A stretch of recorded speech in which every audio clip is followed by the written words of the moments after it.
वाली है, जिसमें आज हम जो चैप्टर पढ़ेंगे वो संख्या पद्धति का हो गया, अध्याय 1 है और प्रश्नावली 1.1 है।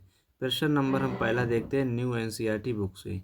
कह रहा है क्या शून्य एक परिमेय संख्या है?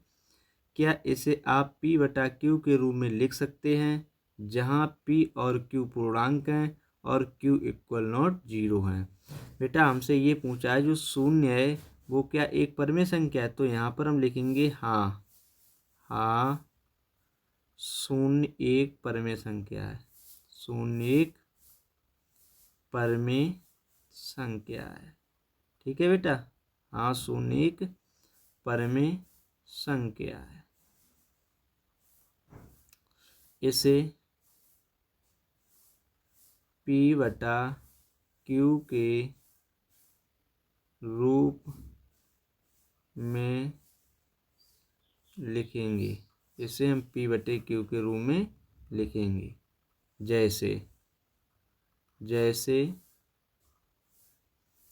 जैसे 0/1 लिख लें, चाहे 3/4 लिख लें, चाहे 2/7 लिख लें, कैसे भी लिख लो।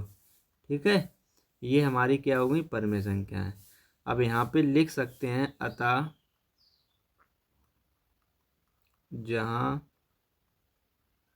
p और q पूर्णांक हैं, q इक्वल नॉट बराबर 0।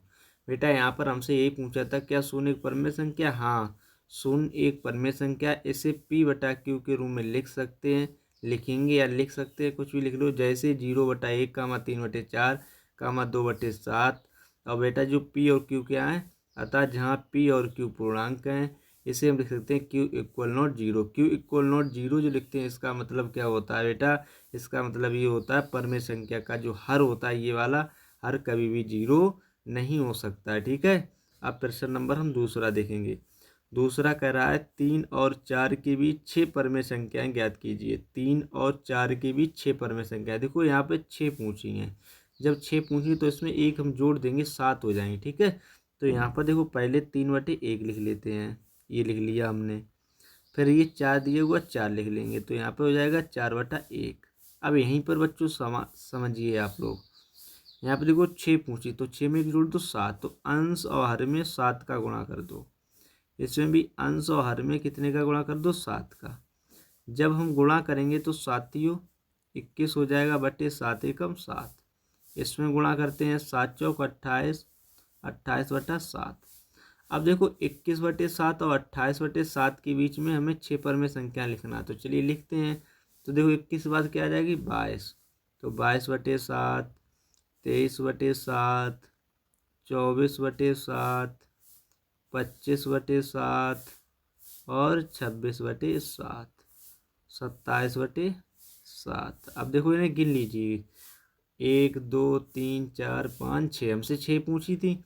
21/7 और 28/7 के बीच ये 6 परिमेय संख्या बच्चों आ गई। यही हमारा इस प्रश्न का उत्तर हुआ जाके है। अब अगला प्रश्न देखते हैं। देखो प्रश्न नंबर 3 है। प्रश्न नंबर 3 कह रहा है 3/5 और 4/5 के बीच 5 परिमेय संख्याएं पूछिए। अब देखिए बेटा इसको भी लगाते हैं, बहुत ही अच्छे तरीके से समझाते हैं आपको। देखो पहले 3/5 लिख लिया, ठीक है। अब यहाँ पे 4/5 लिख लिया, 4/5। हमें यहाँ पर क्या करना है, 5 का भाग देना 6 में, तो 5 का भाग देना 3 में, तो 5×6=30, तो यहाँ पे हो जाएगा 0.6 और यहाँ पे 0 लगा दिया। ठीक है, इसी तरीके से 5 का भाग देना 4 में, तो 5×8=40, तो 0 कितना हो गया 8 हो गया, एक 0 यहाँ पे लगा दिया। अब देखो इसके बीच में 5 परिमेय संख्याएं पूछी हमसे, कितनी पूछी बेटा 5, तो यहाँ पे लिख देंगे 0.61, ये पहली परिमेय संख्या हो गई। दूसरी लिखेंगे 0.62, इसके बाद लिखेंगे अगली 0.63, 0.64 और 0.65। हमसे बच्चों 5 परिमेय संख्याएं पूछी थी, 1 2 3 4 5, हमने ये पाँचों लिख दिए। आपको बच्चा ये क्वेश्चन समझ में आया होगा। ठीक है, अगला क्वेश्चन देखते हैं। अगला क्वेश्चन हमारा चौथा है। चौथे में कह रहा है नीचे दिए गए कथन सत्य हैं या असत्य हैं, कारण के साथ अपने उत्तर दीजिए। देखो पहला क्वेश्चन है, प्रश्न नंबर 1 है, कह रहा है प्रत्येक प्राकृतिक संख्या एक पूर्ण संख्या होती है। प्रत्येक प्राकृतिक संख्या एक पूर्ण संख्या होती है। बेटा ये बात सत्य है कि एक जो प्राकृतिक संख्या होती है, ये कई संख्या होती है, पूर्ण संख्या होती है। तो यहाँ पे लगा देंगे सत्य। ठीक है, अब यहाँ पे लिखेंगे प्रत्येक पूर्णांक एक पूर्ण संख्या होती है। देखो प्रत्येक पूर्णांक पूर्ण संख्या नहीं होती, क्योंकि ऋणात्मक एक पूर्ण संख्या नहीं होती है, इसलिए इसे लिख लेंगे असत्य। क्या लिखेंगे बेटा? असत्य। ठीक है, अगला देखते हैं। प्रत्येक परमेय संख्या एक पूर्ण संख्या होती है और प्रत्येक परमेय संख्या भी एक पूर्ण संख्या नहीं होती है, क्योंकि ये परमेय संख्या बट्टे में भी होती है, तो इसलिए यहाँ पे लिख सकते हैं असत्य।